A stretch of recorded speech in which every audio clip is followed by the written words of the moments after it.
gostaria esta noite, nesta última participação minha, falarmos sobre um personagem do Novo Testamento que recebeu este poder do Espírito Santo e que viu a sua vida ser maravilhosa e subitamente transformada por este poder. O apóstolo Pedro. A vida de Pedro, nós podemos resumi-la em 4 estações, ou em 4 fases.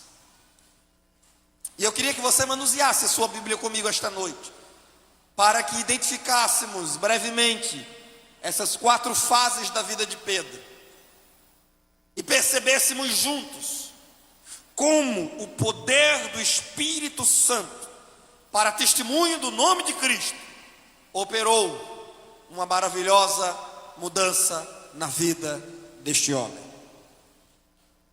A primeira fase da vida de Pedro, e eu quero que você atente bem para isso, porque não é apenas uma mensagem sobre Pedro, esta é uma mensagem também sobre mim e sobre você.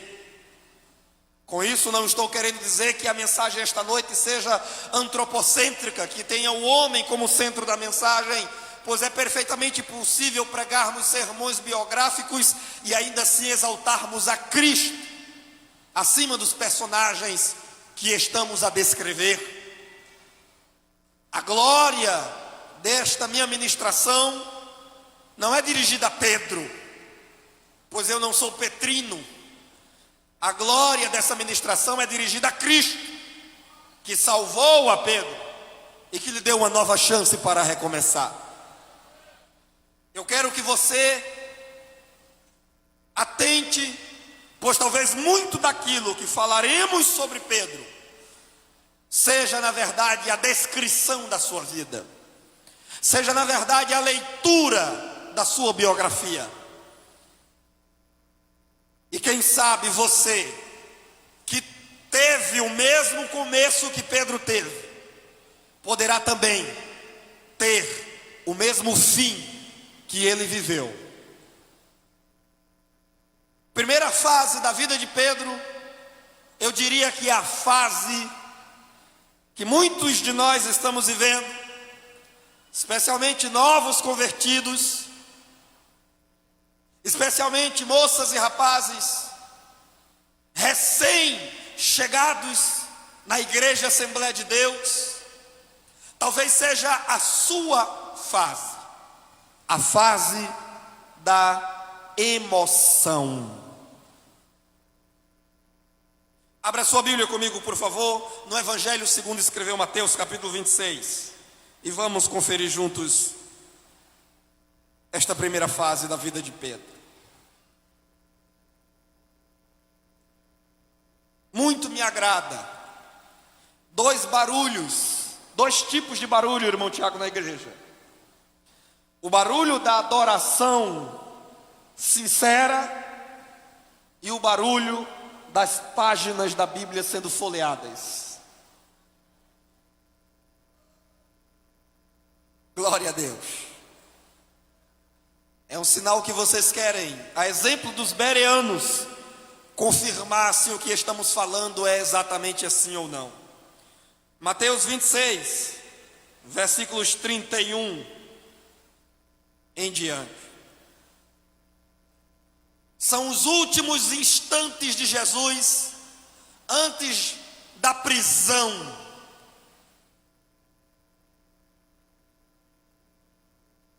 Do seu julgamento injusto e da sua crucificação.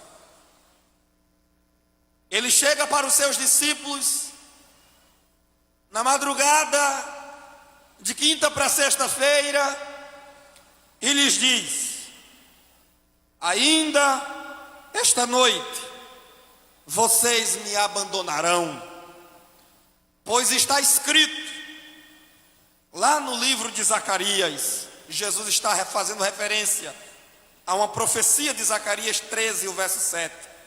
Ferirei o pastor, e as ovelhas do rebanho se dispersarão. Mas depois de ressuscitar, irei adiante de vocês para a Galileia.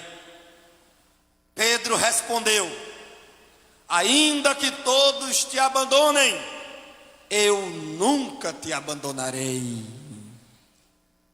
Que bonito, que lindo, que juramento de amor eterno, bom de se ouvir.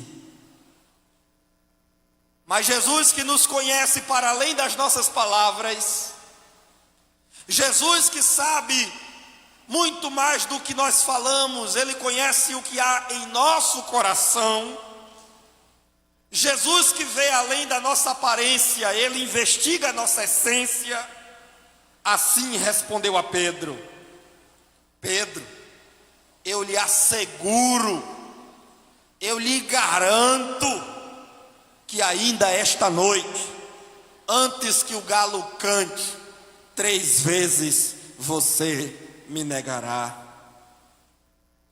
Muito emotivo, como foi durante a maior parte do ministério de Jesus, Pedro retruca o mestre, dizendo: mesmo que seja preciso que eu morra contigo, nunca te negarei. Jesus havia dito: eu lhe garanto, eu lhe asseguro que 3 vezes você me negará antes que o galo cante. Aí Pedro quer dizer que Jesus está enganado. Pedro quer dizer que Jesus está equivocado.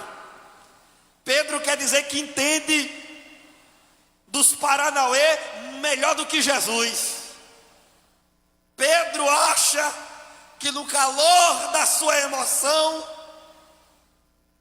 ele pode saber das coisas mais do que o Criador das coisas. Pedro responde que mesmo que fosse preciso ele morrer junto de Jesus, ele nunca o negaria. Quem não conhecia Pedro e quem não conhecia Jesus poderia até pensar que Pedro estava sendo sincero, firme, assumindo um compromisso sério, de fidelidade, inquebrantável ao seu Senhor.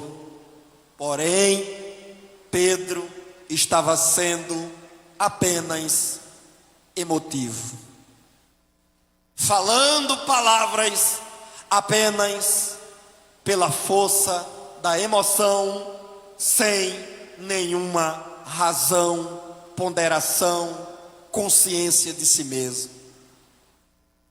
Essa é a primeira fase da vida de Pedro, que é caracterizada não apenas por essa fala. Em outros momentos, dos 3 anos em que ele acompanhou Jesus antes da cruz, Pedro dá sinais da sua forte e ainda incontrolada emoção. Algumas vezes Pedro brigou com outros discípulos sobre quem seria o maior deles no reino dos céus. Em outro momento mais atrás, Pedro, que havia, por uma súbita iluminação do Pai em seu coração, declarado ser Cristo, ser Jesus, o Cristo, o Messias enviado de Deus, logo em seguida, talvez abrindo uma brecha em seu coração para o orgulho, devido Jesus ter dito a ele: bem-aventurado és, Simão Barjonas, não foi carne nem sangue que te revelou, mas meu Pai que está no céu. Pedro se apropriou daquele elogio para si, se apropriou daquela glória para si, e no orgulho que lhe rodeava, uma brecha se abriu em seu coração, E quando Jesus disse: me convém ir a Jerusalém, morrer, padecer na mão dos líderes religiosos e ser crucificado, Pedro, que abriu a brecha do orgulho para Satanás entrar, agora diz a Jesus: Senhor, nunca que isso te acontecerá. Mesmo depois, quando ainda no Getsêmani, os homens armados de paus e pedras vêm para prender Jesus e o levar às autoridades sacerdotais, ao Sinédrio, o Supremo Tribunal Judeu, Pedro, agindo outra vez na emoção, pega a sua espada e decepa a orelha do soldado Malco. Pedro acertou a orelha porque ele não tinha muita habilidade com a espada, ele era pescador, e não um soldado romano, menos ainda um espadachim. Porque se Pedro tivesse um pouquinho de habilidade na espada, ele não teria atingido a orelha, ele teria decepado a cabeça de Malco. Emoção. Quantos moços e moças da igreja também estão ainda nesta fase da emoção? É tudo ou nada, é calor demais. Antes do vamos ver, antes do confronto, estou aqui para o que der e vier. Mas na primeira ameaça, ele pega o beco e é o primeiro que corre. Enquanto estamos nas dependências do templo, eu quero conhecer Jesus e ser achado nele. E pula e corre e se alegra. E é bom que o jovem se alegre. Não é má. A emoção em si mesma não é má, porque Deus nos fez seres emotivos. Deus nos dotou de vontade, de intelecto, mas também de emoção. E o culto nem pode ser emocionalista, mas também não pode ser frio e formalista, desprovido de sentimento e de emoção. Mas tem muita gente ainda que está na emoção, enquanto está no evento, rodeado de jovem crente, tudo bonito, é um calor medonho. Mas quando volta para os bancos da faculdade, na semana seguinte, que tem que dar de cara com aquele professor comunista, com aquele professor ateu, que bate a mão na mesa para dar ares de autoridade, porque quem não tem autoridade na verdade, na vida e no conteúdo, tem que fazer zoada, tem que bater na mesa, tem que gritar, tem que ficar eu sou doutor, eu estudei, eu fui para a Europa, e essa Bíblia aí é um apanhado de mitos, de lendas. Esse Cristo que vocês falam, o cristianismo fala, não passa de uma lenda judaica do primeiro século, tudo mentira. Aí nessa hora, aquele que muito emotivo durante o evento da Jade estava tão, voando, só faltou subir na asa do querubim e sair flutuando na igreja, ele é o primeiro que se esconde atrás da carteira para ninguém descobrir que ele é crente.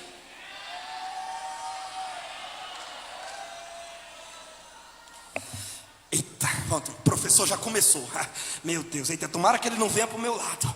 Tomara que ele não me faça perguntas sobre cristianismo, sobre Bíblia, sobre teologia, que eu não sei nada. Meu negócio é fogo. Do fogo eu sei, mas de Bíblia, de teologia, de história do cristianismo, não me pergunte nada.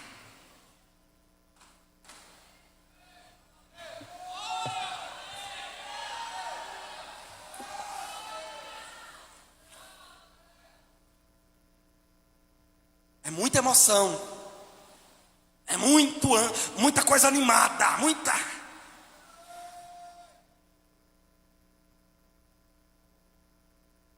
Emoção.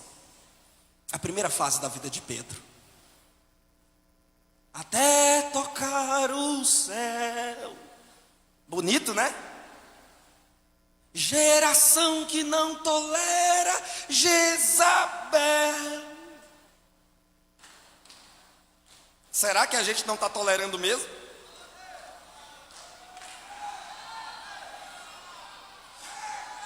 Se você é a geração que não tolera Jezabel, então por que quando você saiu do culto ontem, você foi assistir os desfiles do carnaval na televisão? Você é a geração que não tolera Jezabel? Mas isso é cultura brasileira.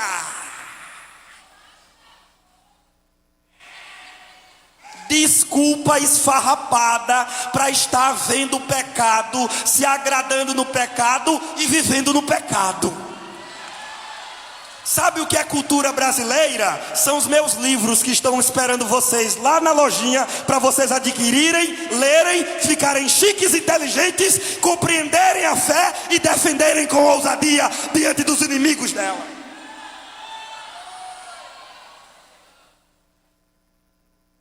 Sabe o que é cultura, meu amigo?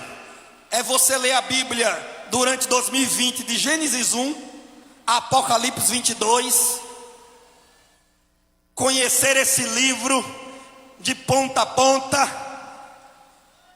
falar bem dele e vivê-lo devidamente na sua vida no dia a dia. Geração que ora como Daniel. É bonito na emoção a gente cantar isso. Mas vamos agora ser racionais. Vamos agora pensar, né? Vamos deixar a emoção de lado, porque é bonito na emoção a gente cantar. Geração que ora como Daniel. Agora vamos pensar, quem era Daniel, quantas vezes ele orava? Diga para mim, que eu sei que você sabe. Você sabe porque a sua professora do jardim de infância na escola dominical lhe ensinou. Eu sei que você sabe. Quantas vezes Daniel orava por dia? Quantas vezes você ora?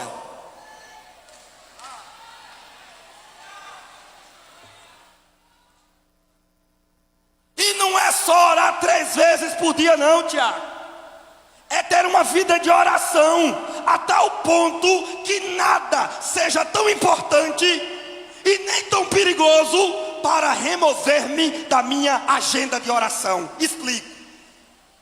Daniel, quando ameaçado de ser jogado na cova dos leões, porque um decreto do rei Dario proibia que qualquer cidadão, mesmo os ministros do palácio, fizessem qualquer petição a outra pessoa ou Deus que não fosse o rei durante 30 dias, sob pena de ser comido pelos leões, Daniel não arredou o pé não. Daniel não disse, bem, eu já orei tanto durante o ano, que ficar 30 dias sem orar para salvar a minha vida, Deus vai entender, porque Deus é amor. Deus tem peninha da gente. Ele vai entender minha situação e vai me dar um desconto. Mesmo quando ameaçado de morte, ele soube, tem um decreto aí, que quem fizer qualquer petição a outra pessoa ou Deus que não seja o rei Dario, vai ser jogado na cova dos leões. Quando Daniel soube disso, sabe o que foi que ele fez? O que ele sempre fazia. Subiu no seu quarto, abriu a janela para as bandas de Jerusalém, porque ele era patriota, dobrou os joelhos ao pé da cama e foi orar.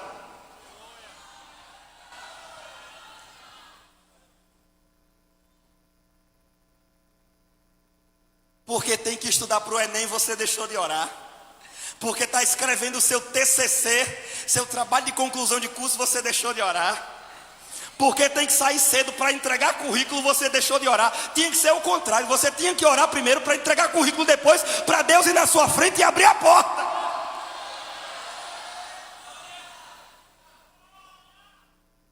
Daniel orava, mesmo debaixo de ameaça de morte. A gente não ora nem com toda a liberdade que tem no país para orar. Tem consagração, tem matutino, tem ciclo de oração, tem vigília. E onde muitos jovens estão? Em casa, com os pés estirados no sofá, de bobeira, assistindo série na Netflix.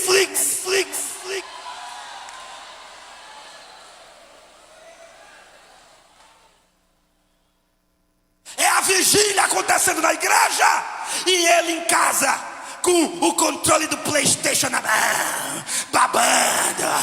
Hoje eu vou virar a noite. Hoje eu só durmo depois que eu zerar. Eu vou matar o chefão. E o chefão, que é Satanás, zerando a unção na vida dele, matando ele espiritualmente. Deixa de ser emocional, deixa de ser fingido. Vem viver a espiritualidade verdadeira. Deixa de ser zumbi dentro do teu quarto. Joga aqueles videogames fora. Quebra aquilo. Toca fogo naquele negócio. Tu estás perdendo o tempo, desperdiçando a oportunidade. Deus tem negócio contigo na terra, mas você tem que fazer o que a irmã já disse aqui hoje. Você tem que restaurar o altar quebrado para não vazar óleo.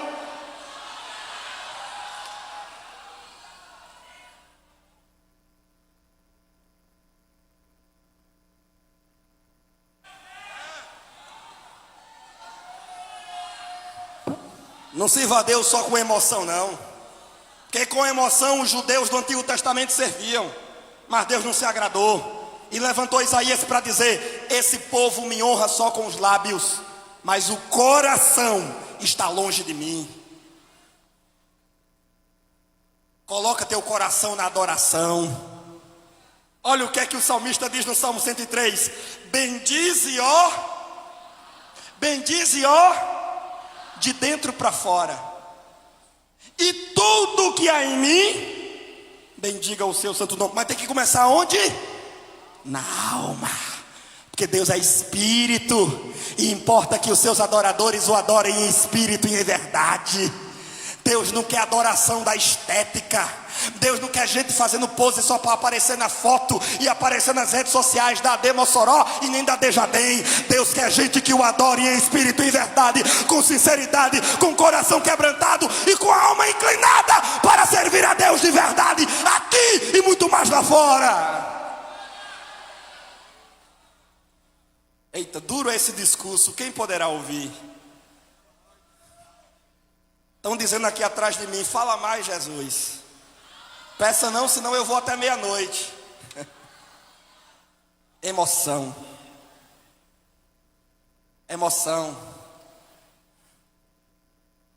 Segunda fase da vida de Pedro, a fase da decepção. Porque todo crente emotivo demais, ele se decepciona em algum momento da vida. Ele se frustra. Lucas capítulo 22, abra novamente sua Bíblia e confira comigo. Lucas 22.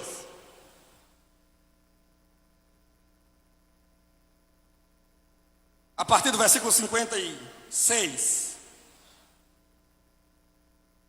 Jesus já foi preso. Está na casa de Caifás, o sumo sacerdote. As acusações contra Jesus começam. Pedro percebeu que a coisa é séria. Pedro percebeu que da casa de Caifás Jesus irá para a cruz, inescapavelmente. Então agora Pedro sente os arrepios da morte, os calafrios da condenação. Uma criada viu a Pedro sentado junto ao fogo, olhou fixamente para ele na casa de Caifás e lhe disse: este homem aqui estava com ele, com Jesus. Mas Pedro negou, dizendo: mulher, eu não o conheço. Pouco depois um homem o viu e disse: você também é um dos seguidores do Galileu Jesus. Novamente Pedro respondeu: homem, não sou. Cerca de 1 hora mais tarde, outra pessoa pela terceira vez afirmou: certamente este homem estava com ele, pois é Galileu. Cumprindo-se o que Jesus havia dito instantes antes, Pedro nega Jesus 3 vezes, dizendo: homem, não sei do que você está falando. E enquanto Pedro falava, o galo cantou. Agora atente para o versículo 61 e 62. Depois que Pedro negou Jesus 3 vezes e o galo cantou, o Senhor voltou-se na direção de Pedro e olhou diretamente, fixamente para ele. Então Pedro se lembrou da palavra que o Senhor lhe tinha dito: antes que o galo cante, você me negará 3 vezes. Saindo dali, Pedro chorou amargamente. Aquele que passou pela fase da emoção incontrolável, agora, percebendo que o prenúncio de Jesus nele se cumprira, chora amargamente, decepcionado consigo mesmo. A decepção consigo mesmo, pelo erro, pela negação, pela covardia, na hora que Jesus mais precisava de um amigo para lhe defender, quando todos que foram comprados compareciam diante do sacerdote para acusar Jesus com mentiras, Pedro, que fez juras de amor eterno lá atrás, agora reiteradamente nega conhecer o seu mestre. E quando, por ocasião da terceira negação, Jesus, preso e amarrado, cuspido e esbofeteado, talvez com o rosto inchado e mal podendo enxergar direito, volta o seu rosto na direção de Pedro. Há uma cena muito bonita disso no filme A Paixão de Cristo, de Mel Gibson. Aquele diretor conseguiu captar muito bem este momento, esta cena, quando Pedro nega Jesus pela terceira vez. A cena, a câmera volta-se para o personagem de Jesus, e Jesus olha, fita os olhos na direção de Pedro, com um olhar que atravessou a mente e o coração de Pedro, fazendo chorar amargamente a sua decepção.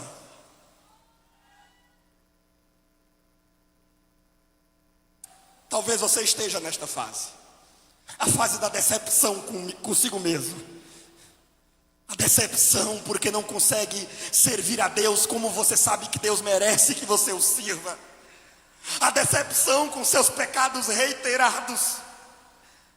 Talvez você já tenha acordado alguma madrugada dessa e tenha chorado diante de Deus, dizendo: Deus, eu não quero fazer isso, eu não quero pecar, eu não quero desobedecer, eu não quero alimentar esse vício, eu não quero viver esta vida. Um jovem esses dias me procurava nas redes sociais e me pedia: irmão Tiago, me ajude por favor, eu tenho esse vício terrível e não quero continuar com ele.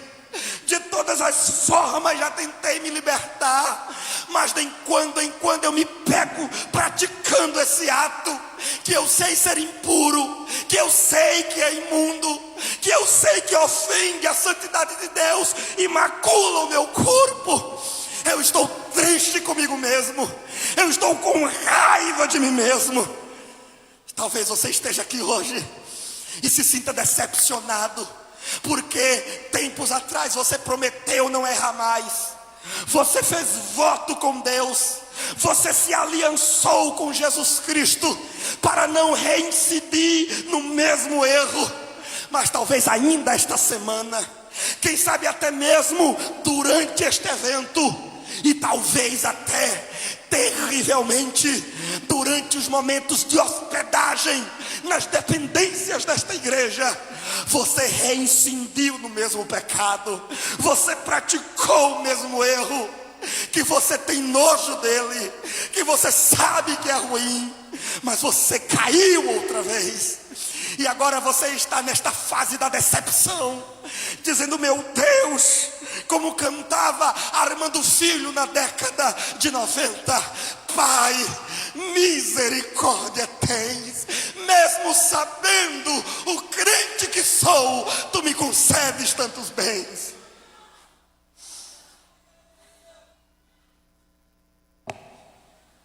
Mas eu quero lhe dar uma notícia boa esta noite.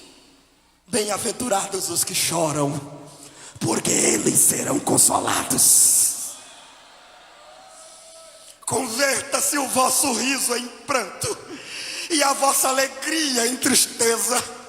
Humilhai-vos debaixo da potente mão de Deus, e ao seu tempo Ele vos exaltará. As lágrimas não valem a pena quando são por nossos personagens favoritos que morrem em nossas séries favoritas. Esse choro não vale a pena.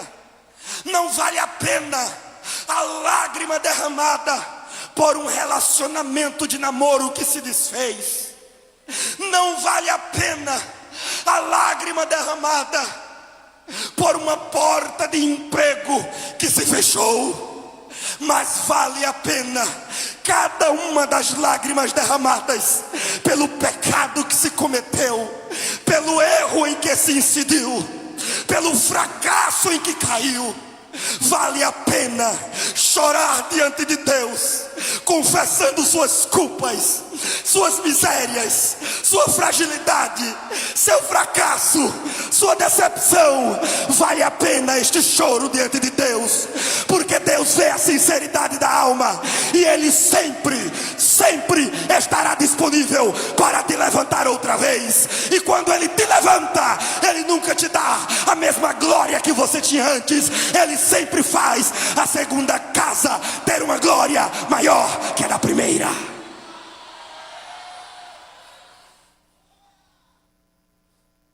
Aliás, moças e rapazes, é bom a gente se decepcionar com a gente mesmo e perceber que nós não somos essa Coca-Cola toda. Porque muitas vezes julgamos as pessoas, olhamos para as outras pessoas de cima para baixo e dizemos: olha aí, e é porque era pregador, olha o que fez. E é porque era cantor, olha o que fez. E é porque era obreiro, conhecia teologia. E a gente fica apontando, acusando e julgando as pessoas, sem perceber que nós somos tão vaso de barros quanto eles. Então Deus nos permite muitas vezes passar pela moinha e experimentar fracassos na vida, para que nós percebamos que nenhum de nós é melhor do que ninguém, e que ninguém fica de pé pela sua própria força, e que ninguém é autossuficiente. Você e eu e você, todos dependemos da graça bendita do Senhor, a única coisa que pode nos manter de pé. Mas tem uma coisa nessa decepção de Pedro que eu acho muito interessante: o olhar de Jesus para ele. Eu imagino que o olhar de Jesus nessa cena não foi como o nosso olhar, que muitas vezes dirigimos para as pessoas que caem. Porque muitas vezes nossos irmãos tropeçam e caem, e nós olhamos atravessado para eles. E no íntimo dizemos assim, quando não nos grupos do WhatsApp, grupos da família, grupos de amigos: eu sabia que tinha caroço nesse angu. Bem que eu sabia que ali tinha coisa. Bem que eu sabia que não ia longe. O nosso olhar de julgamento, de condenação é assim. Mas o olhar de Jesus não foi assim. Quando Jesus olhou para Pedro na casa de Caifás, o olhar de Jesus não queria dizer: bem que eu te disse, seu mentiroso, que você ia me trair. Tá aí a prova, seu falso, seu fingido, me espere. quando eu ressuscitar, eu vou lhe pegar na esquina. Não. O olhar de Jesus para Pedro não queria dizer, bem que eu disse. O olhar de Jesus para Pedro não era um olhar de acusação. Eu imagino que todo o amor e toda a graça, como Jesus é, quando ele olha para Pedro, sabendo do fracasso de Pedro, e da dor que lhe tomaria o coração, e a vontade de desistir, que tentaria esmagar a sua alma, aquele olhar de Jesus para Pedro queria na verdade dizer isso aqui: Pedro, você é fraco, mas eu sou forte. Pedro, você hoje cai, mas amanhã eu vou te levantar. Pedro, eu sei que você me negou porque você tem medo, Pedro, e eu conheço os seus medos. Mas fica tranquilo, Pedro, pois hoje aqui ninguém além de mim vai ser morto. Fica tranquilo, Pedro, essa cruz não é para você mesmo, essa cruz é para mim, Pedro. Pedro, eu sei as suas limitações. Pedro, eu sei as suas fraquezas. Você se achava algo que não é, mas eu sempre soube quem você realmente era. Mas fica tranquilo, Pedro, eu não desisto de você jamais. Pedro, daqui a 3 dias nós vamos nos reencontrar outra vez. Fica firme, meu amigo. Essa cruz eu suporto, eu carrego. Suporte um pouco a sua dor. Lá na frente nós nos encontraremos e seremos amigos outra vez.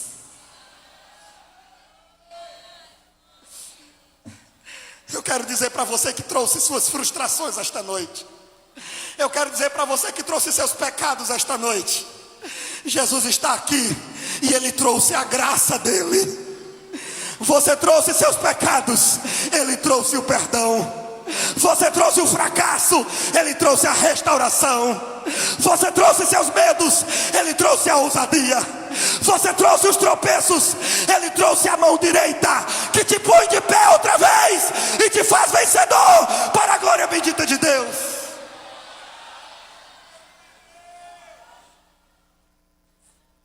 A terceira fase na vida de Pedro é a fase da restauração. João 21, rápido comigo, por favor. João 21. Jesus já ressuscitou. Apareceu aos seus discípulos algumas vezes.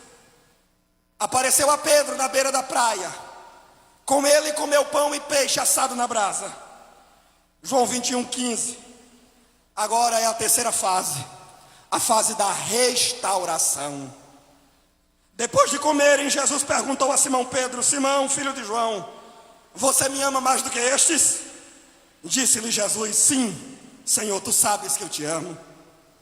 Disse-lhe Jesus: cuide dos meus cordeiros. Jesus fez a mesma pergunta 3 vezes e ofereceu a Pedro a resposta também 3 vezes: me amas? Me amas? Me amas? Cuida dos meus cordeiros. Cuida dos meus cordeiros. Cuida dos meus cordeiros. Jesus está dizendo para Pedro o seguinte: você errou, você tropeçou e você caiu, mas hoje eu estou aqui para te levantar outra vez. E se você pensa que eu vou tomar o que te dei, você está enganado. Eu te disse lá atrás que te faria pescador de homens, e hoje aqui, Pedro, eu te confirmo: apacenta as minhas ovelhas. Hoje é noite de restauração para alguns jovens aqui hoje. E Jesus disse para você: eu não vou tomar o que te dei, eu vou renovar a aliança que você quebrou. Eu vou renovar a força do Espírito Santo em você. Hoje eu renovo a minha chamada na tua vida. E eu te reingresso na minha obra. Você pendurou a harpa no salgueiro.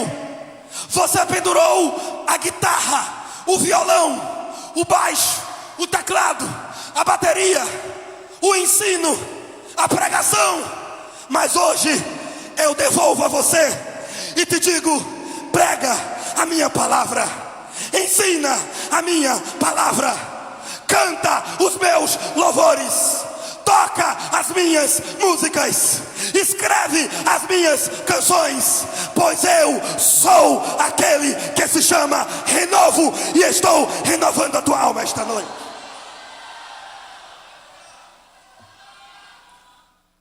Você que chegou aqui se sentindo um caso perdido, você está certo, você é um caso perdido. Mas eu te digo o que Jesus disse na casa de Zaqueu, em Lucas 19:10: o Filho do Homem veio buscar e salvar todo aquele que se havia perdido. Jesus hoje veio buscar você aqui esta noite.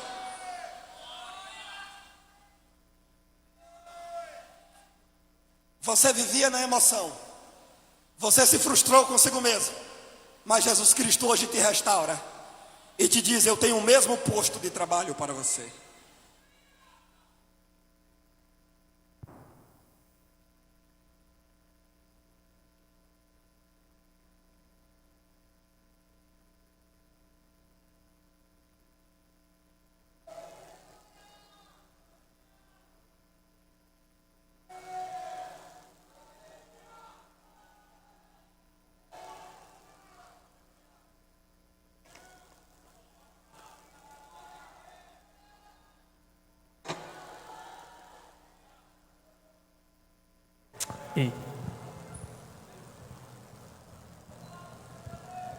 Jesus hoje te renova. Ele te toma pela mão outra vez e te reingressa na obra dele. Primeira fase da vida de Pedro, emoção. Segunda fase, decepção. Terceira fase, restauração. Quarta e última fase, transformação. Atos 2, por favor, para terminarmos. Atos capítulo 2.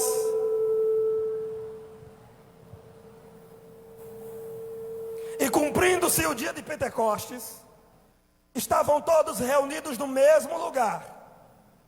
De repente ouviu-se do céu um som como de um vento muito forte, impetuoso, e encheu toda a casa na qual estavam assentados. E viram que parecia língua de fogo que se separava e pousava sobre a cabeça de cada um deles. E todos ficaram cheios do Espírito Santo e começaram a falar noutras línguas, conforme o Espírito Santo lhes concedia que falasse. Agora salte para o versículo 14. Então Pedro levantou-se. Diga comigo: Pedro levantou-se. Mais uma vez, diga: Pedro levantou-se. Agora diga para a pessoa do seu lado: hoje é a sua vez de se levantar.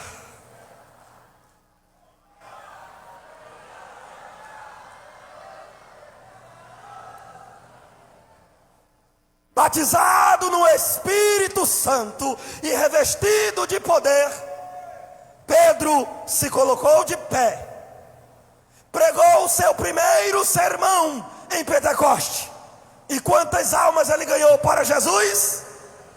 3.000 almas. O homem que negou Jesus 3 vezes, agora ganhou 3.000 almas para Jesus. E eu lhe digo por quê. O homem que negou 3 vezes, negou Jesus 3 vezes, ganhou 3.000 almas para Jesus. É porque onde abundou o pecado, superabundou a graça. É porque onde Satanás destrói, Jesus reconstrói e deixa mais bonito do que era antes. É porque a graça de Deus nunca será na mesma medida do fracasso fracasso cometido, a graça de Deus será sempre maior, sempre mais, sempre abundante, sempre transbordante, sempre além dos nossos fracassos, erros e tropeços. E hoje aqui há uma graça de Deus, tal qual liberada para Pedro, liberada para mim e para você também. Vocês serão minhas testemunhas, disse Jesus. E agora, o Pedro dantes emotivo, o Pedro dantes decepcionado, o Pedro então restaurado, e agora transformado pelo poder do Espírito Santo. Quem diria? O mesmo Pedro que 50 dias atrás, na casa de Caifás, se aquentava à beira de um fogo artificialmente produzido, negando a Jesus por medo da morte, agora, sem que ninguém lhe dê a palavra, sem que ninguém lhe convide para falar, espontaneamente, movido pelo dínamos, o poder que move, o poder que movimenta, o poder que tira da inércia, Pedro se pôs de pé, com ousadia, com coragem, pregou o maior sermão de sua vida, e ele arrastou 3.000 peixes para o Jesus de Nazaré.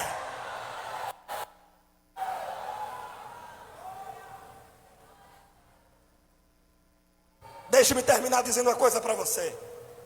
A palavra testemunhas, no texto de Atos 1:8, é mártir no texto grego. E mártir é aquele que dá, mediante o derramamento do seu sangue e a entrega da sua vida, declaração de fé naquilo que anunciava e pregava. Mártir é aquele que entrega a sua vida pela causa que defende e acredita. Jesus estava dizendo: vocês serão meus mártires quando receberem o poder do Espírito Santo. A minha última palavra esta noite é esta: o poder do Espírito Santo de Deus tirará você do lugar de covardia e te colocará na posição de um destemido mártir. Em 1950, deu-se início à guerra civil na Coreia. Uma guerra que ceifou a vida de 3 milhões de pessoas. Coreia do Norte, apoiada pela ex-União Soviética. Coreia do Sul, tendo como aliado para sua defesa os Estados Unidos da América. Num belo dia, nos arredores de Seul, atual capital da Coreia do Sul, um pelotão revolucionário comunista invadiu uma igreja. O capitão subiu ao púlpito, empurrou o pastor que dirigia o culto, tomou a oportunidade e disse: atenção, primeira ordem, toda a Bíblia, todo o papel e toda a literatura que menciona o nome de Deus e de Cristo será recolhida pelos soldados amontoados à frente desta igreja, porque nós vamos fazer uma grande fogueira esta manhã. Rapidamente os soldados fortemente armados recolheram todas as Bíblias, todos os materiais que os crentes traziam, amontoaram entre o portão de saída e o portão do templo.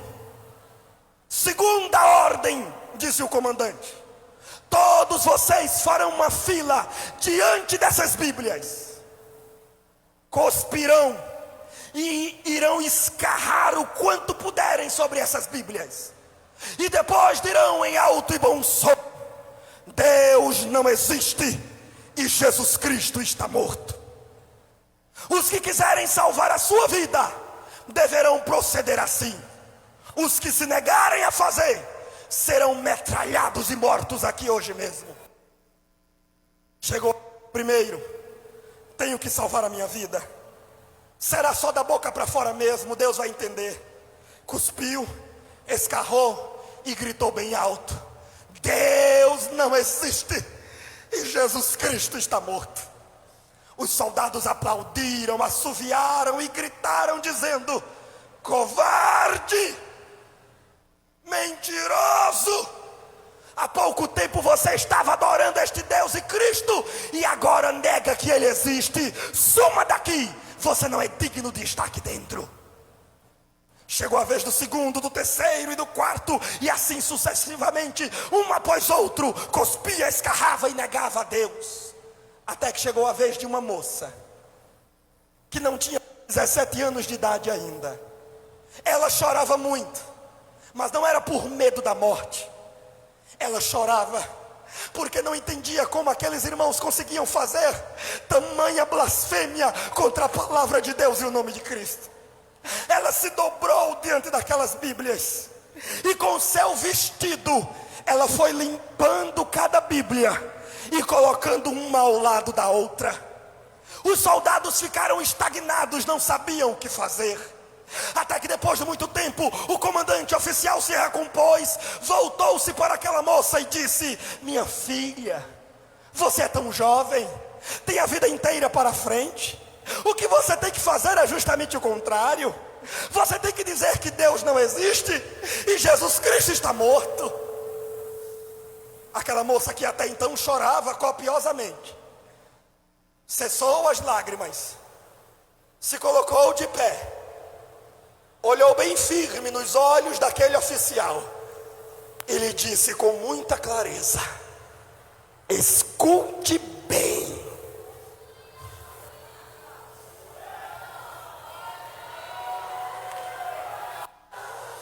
Deus existe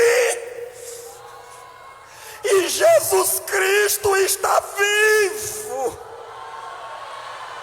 E eu não posso negar esta realidade, porque eu sinto Ele na minha vida.